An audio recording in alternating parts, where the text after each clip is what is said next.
Greetings and a Boru Aboye Buchiche. End of year and beginning of year ritual. At the end of the year, let's say starting right after the 17th of December, St. Lazarus Day, my grandmother would take all the waters from the soperas, from all her female Orisha icons, Oshun, Yemaya, Olokun, in the house and gather them in a large bucket. Then refresh all icons with fresh water for the coming year. The water she collected would be used for various floor washes and baths. She would separate the water into 3 other buckets. The first bucket she would use for an humiero with Quita Maldición, Rompesaragüey, Sabia, Mal Pacífico, Paraíso, Salvadera, y Vencedor. She would season with cascarilla efun, cacao ori, honey oñi, and rum oti. She would use this to take 3 days of baths and the rest to mop the floors for those 3 days. The second bucket she would make another humiero with white and yellow flowers, adding Florida water, 1800 cologne, holy water, and Pompeia. This again for the baths and floor washes. The third bucket was just plain Orisha water she would use to rinse the floors after mopping with the herbs or the flowers. During those days, she would do saumerio, incense burning with charcoal, using frankincense, myrrh, 3 kings, garlic skin, dried orange peels she had collected throughout the year. She would do at least 3 saumerios, one on her St. Lazarus separation, another during the floor washes with the flowers, and the third on the 31st to end the year.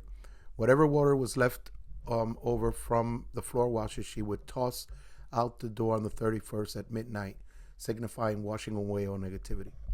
For the beginning of year, she would give herself and all of us a regular head serving with the coconut cascarilla, cacao, honey, and water, coconut, of course, cotton, white cloth, and 2 candles. She said it was essential to open the year with a head serving to reset her mind and prepare for new year challenges. After she found out who was ruling for the year, she would have me make a small flag from wooden chopsticks or a wooden skewer with 2 small pieces of cloth in the colors of the Orishas ruling that year. The small flag would be hung above the house's front door and would represent the house being under the protection of those Orishas for that year.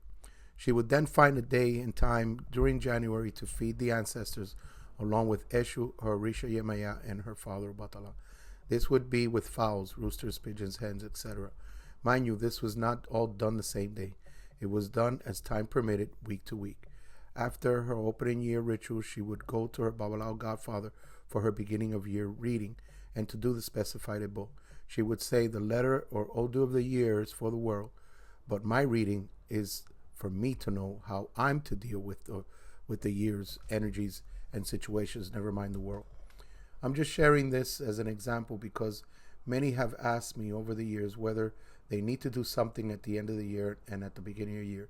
You can choose from here how much to do or how little. Some people wait for the letter of the year to determine what to do. They usually follow the recommendation and that's all.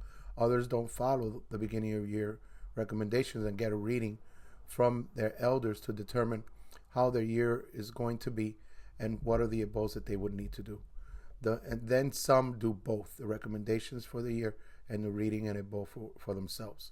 Whatever a person decides to do, all is good, because doing something is better than nothing.